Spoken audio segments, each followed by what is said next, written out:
저는 68세 남성을 만난 적이 있습니다. 그는 아주 작은 목소리로 이렇게 말했습니다. 의사 선생님, 저는 병이 무섭지 않습니다. 아일럼, 카일럼, 저는 단지 아내와 가까이 있을 때 심장에 문제가 생길까, 그게 두렵습니다. 그는 죽음이 두려운 것이 아닙니다. 아내가 놀랄까봐 두렵고 자식들이 알게 될까봐 두렵습니다. 그 두려움은 많은 남성들이 말로 꺼내지 않습니다.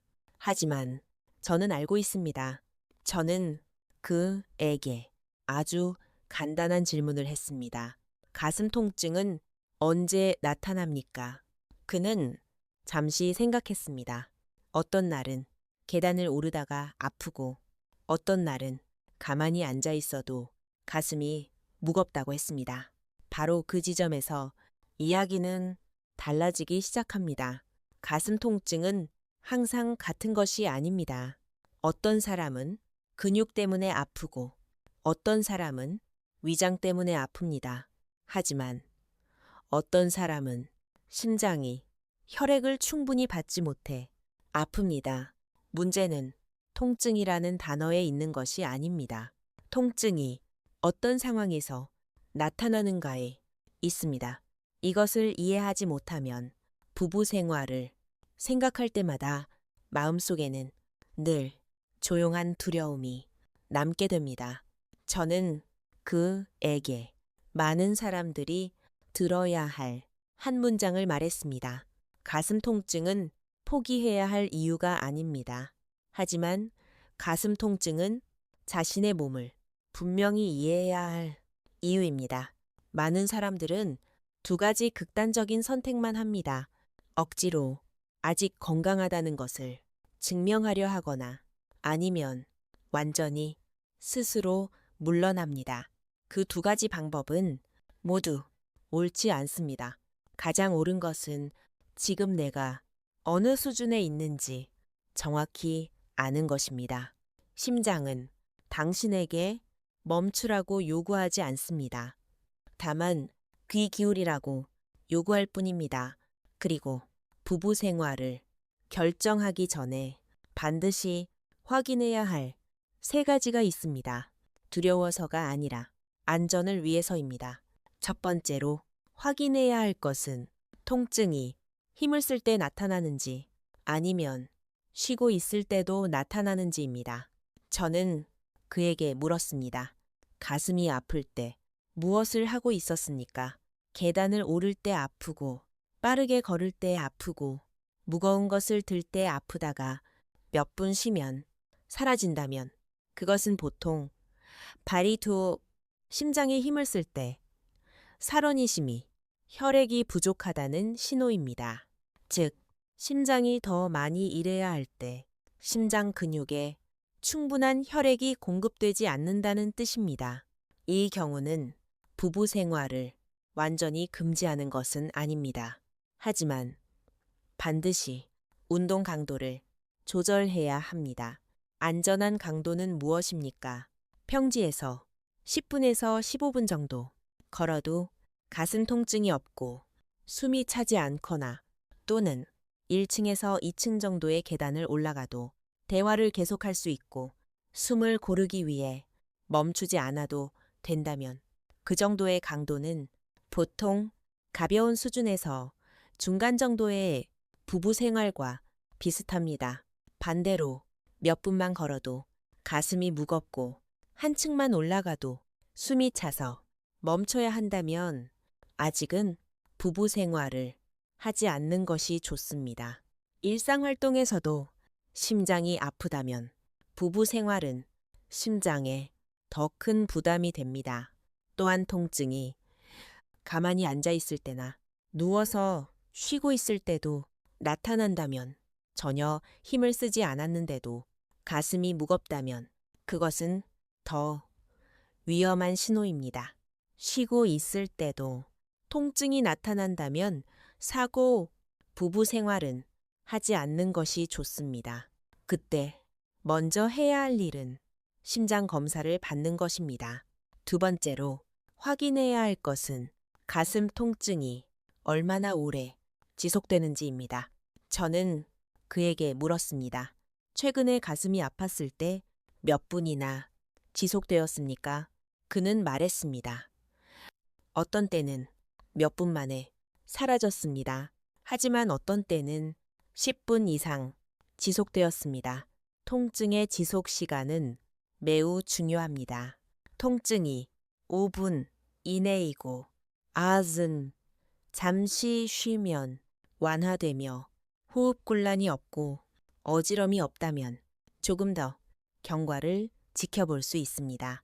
하지만 심장 상태를 다시 평가하기 위해 재진은 필요합니다.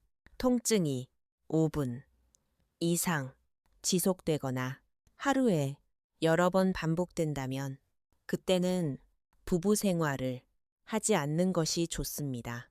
부부 생활은 심박수를 올리고 혈압을 올리며 심장의 산소 요구량도 함께 증가시킵니다.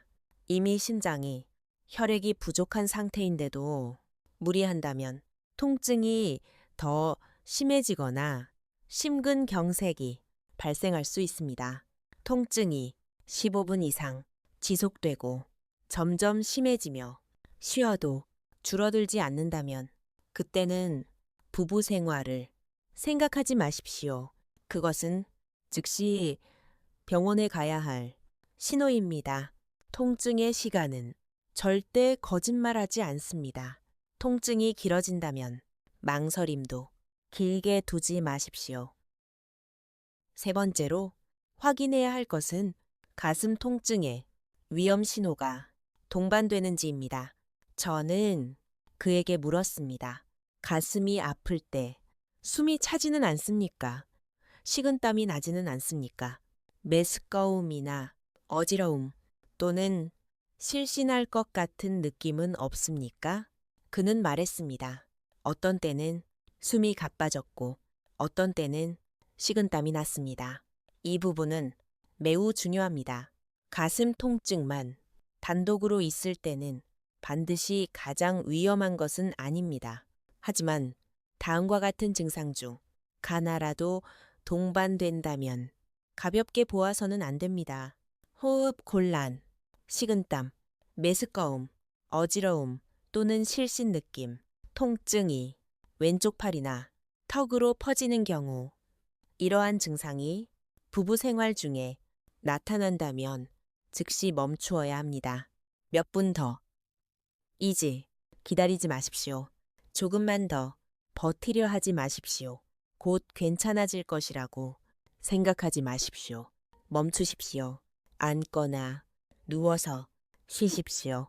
5분 동안 상태를 지켜보십시오. 호전되지 않는다면 지시에 따라 약을 사용하거나 즉시 병원으로 가십시오.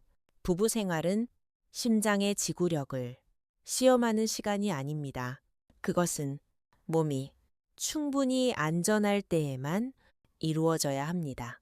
첫 번째 원칙은 안전한 부부 생활을 위해 최근 48시간 동안 가슴 통증이 없을 때만 하는 것입니다. 저는 그에게 말했습니다. 최근 이틀 사이에 가슴 통증이 있었다면 아직은 부부 생활을 하지 않는 것이 좋습니다. 심장이 방금 통증을 보였다면 관상동맥이 아직 안정되지 않았을 수 있기 때문입니다. 부부 생활은 심박수를 올리고 혈압을 올리며 심장이 평소보다 더 많이 일하게 합니다. 최근 48시간 안에 가슴 통증이 있었다면 부부 생활 중에 다시 통증이 나타날 위험이 높습니다. 반대로 최근 이틀 동안 통증이 없고 집안에서 평소처럼 움직일 수 있으며 가볍게 걸어도 가슴이 무겁지 않고 숨이 차지 않는다면 그때에야 부부 생활을 고려할 수 있습니다.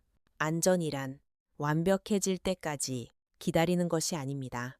심장이 정말로 안정될 때까지 기다리는 것입니다.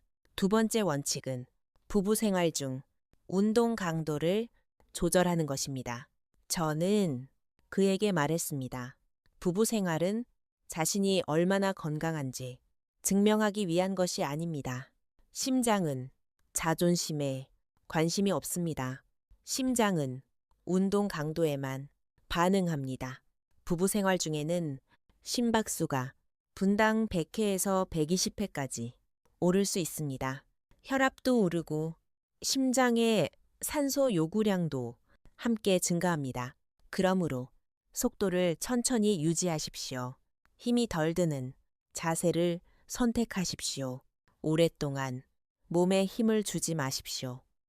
자세를 계속 바꾸어 그부도아의 심박수가 갑자기 오르지 않도록 하십시오. 아주 간단한 자가 점검 방법이 있습니다. 부부 생활 중에도 한 문장을 끝까지 말할 수 있고 숨이 차지 않는다면 그 강도는 아직 안전한 수준입니다. 이미 숨이 가빠지고 문장을 끝까지 말하지 못하며 이를 가슴이 무거워지기 시작한다면 속도를 늦추거나 멈추어야 합니다. 몸이 피로를 알리면 들어야 합니다. 부끄럽다는 이유로 무리하지 마십시오. 가까움은 관계를 지키기 위한 것입니다. 심장의 지구력을 시험하기 위한 것이 아닙니다. 세 번째 원칙은 담당 의사의 치료 지침을 정확히 따르는 것입니다. 특히 설화니트로글리세린을 사용하고 있다면 보통 일정 또는 1회 분사당 0.4mg입니다. 먼저 그날 부부 생활을 한다는 이유로 약을 임의로 중단해서는 안 됩니다. 심장약은 심박수를 안정시키고 혈압을 유지하며 심장의 부담을 줄여줍니다. 약을 중단하면 심장이 더 크게 흔들릴 수 있고 가슴 통증의 위험도 높아질 수 있습니다. 부부 생활 중에 가슴 통증이 나타난다면 다음 순서대로 하십시오. 즉시 멈추십시오. 앉거나 누워 쉬십시오. 설화로 0.4mg 일정을 혀 아래에 넣거나 분사형이라면 1회 분사하십시오. 약 5분을 기다리십시오. 오전되지 않으면 일정을 더 사용하십시오. 다시 5분을 기다리십시오. 여전히 통증이 있다면 세 번째 용량까지 사용할 수 있습니다. 한 번에 일정만 사용하십시오. 두 정을 동시에 사용하지 마십시오. 15분 동안 최대 3회까지입니다. 니에 3회 사용 후에도 통증이 지속되거나 통증이 심해지고 호흡 곤란이나 식은땀, 어지러움이 동반된다면 즉시 응급실로 가야 합니다. 집에서 스스로 지켜보지 마십시오. 다만 환자마다 처방 용량은 다를 수 있습니다. 어떤 분은 0.3 mg를 사용하고 어떤 분은 0.6 mg를 사용하며 어떤 분은 분사형을 사용합니다. 그러므로 가장 중요한 것은 자신의 담당 의사의 지침을 정확히 따르는 것입니다. 또한 설화약을 사용 중이라면 발기부전 치료제와 절대로 함께 사용해서는 안 됩니다. 심각한 저혈압이 발생할 수 있기 때문입니다. 부부 생활은 심혈관 상태가 안정되고 환자가 치료를 충분히 잘 따르고 있을 때만 안전합니다. 모든 사람에게 같은 공식은 없습니다. 당신의 안전은 당신 자신의 심장 상태에 기반해야 합니다. 그가 진료실을 떠나기 전에 저는 아주 천천히 한 문장을 말했습니다. 가슴 통증은 포기해야 한다는 뜻이 아닙니다. 하지만 가슴 통증은 결코 사소한 문제가 아닙니다. 부부 생활은 건강을 시험하는 시간이 아닙니다. 그것은 심장이 정말로 안정되었을 때만 이루어져야 합니다. 최근 며칠 사이에 통증이 있었거나 통증이 오래 지속되었거나 호흡 곤란이나 식은땀, 어지러움이 있다면 가장 올바른 선택은 억지로 버티는 것이 아니라 멈추고 심장 상태를 다시 확인하는 것입니다. 관계는 조금 늦춘다고 해서 사라지지 않습니다. 하지만 심장에 문제가 생기면 그 대가는 매우 큽니다. 현재 심장 질환과 함께 생활하고 있고 부부 생활에 대해 여전히 고민이 있다면 댓글에 질문을 남겨주십시오. 저는 읽고 답해 드리겠습니다. 혼자서 걱정하지 않도록 심장을 보호하고 사랑을 지키십시오.